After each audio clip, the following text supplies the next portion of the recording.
Well, good morning, everybody. That was great, Justin. Good job. Good Palm Sunday reminder of all that Jesus did to begin that great Holy Week. And, of course, the story from the Old Testament to go along with it.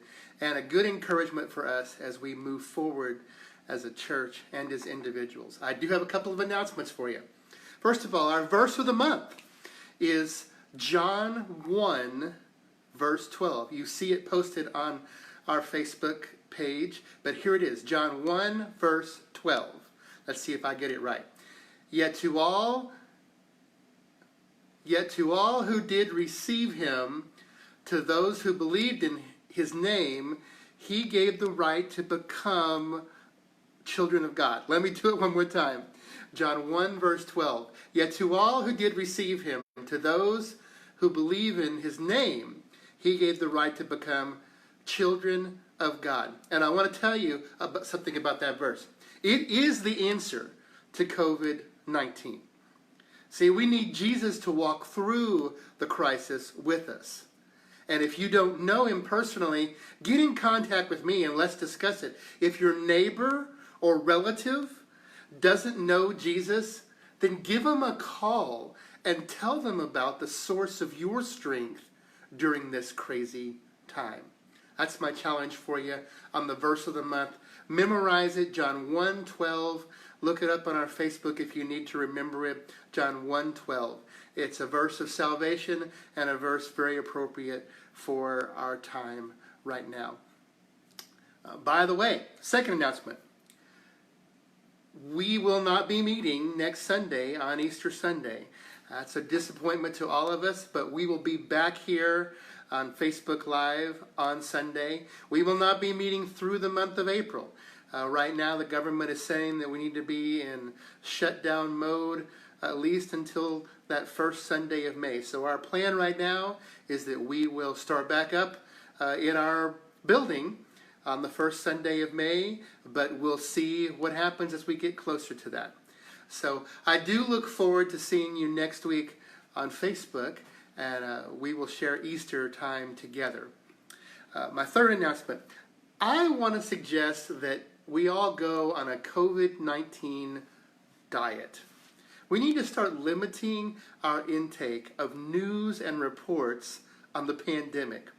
They do have an additive negative effect on our emotional state.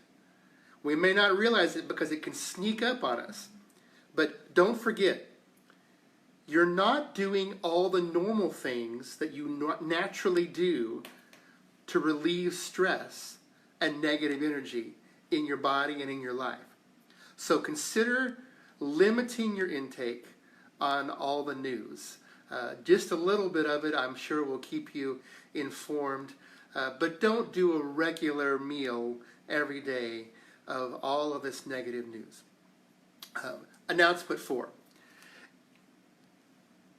Instead of listening to all of that, let's do a little bit more Bible reading and praying. Normally, the first Sunday of the month, we announce a day of fasting for the month. This month, I'd like us to do something a little bit different, however. Today is Palm Sunday. Next Sunday is Easter. Starting today and ending on Easter Sunday, I'd like to challenge you to spend 30 minutes in prayer every day. 30 minutes each and every day. That's 8 days of at least 30 minutes of prayer. There's plenty of things to pray for. I'm sure you have your own list. Pray for safety. Pray for healing for those who are sick. The future of our church and the vision God's given for us in that future. Praying for your neighbors and friends and family. So take this 8 days and make it a challenge and see if you can pray for 30 minutes every day. For some of you, you probably already are doing that. For others of you, it may be new, but I want to challenge you to do that. Make a prayer list and pray through it and spend 30 minutes praying to the Lord every day between now and Easter Sunday. And if you dare, spend another 30 minutes each day reading your Bible. Justin just challenged us to immerse ourselves in the story of the last week of Jesus here on earth. And I think that's a great thing for you to do. Start on Palm Sunday. You can read it in Matthew, Mark, Luke, and John, and find the stories and read through them, all the different things that happened that last week of Jesus leading up to crucifixion and resurrection next Sunday. So spend that 30 minutes reading Bible if you dare. I would, and at the very least, maybe you could do this. How about if you spend as much time reading the Bible as you do reading and listening to stories about the virus? Well, that's my announcements. We will see you on Easter Sunday right here on Facebook Live. Be safe, and may the peace of God reign in your hearts. I love you guys.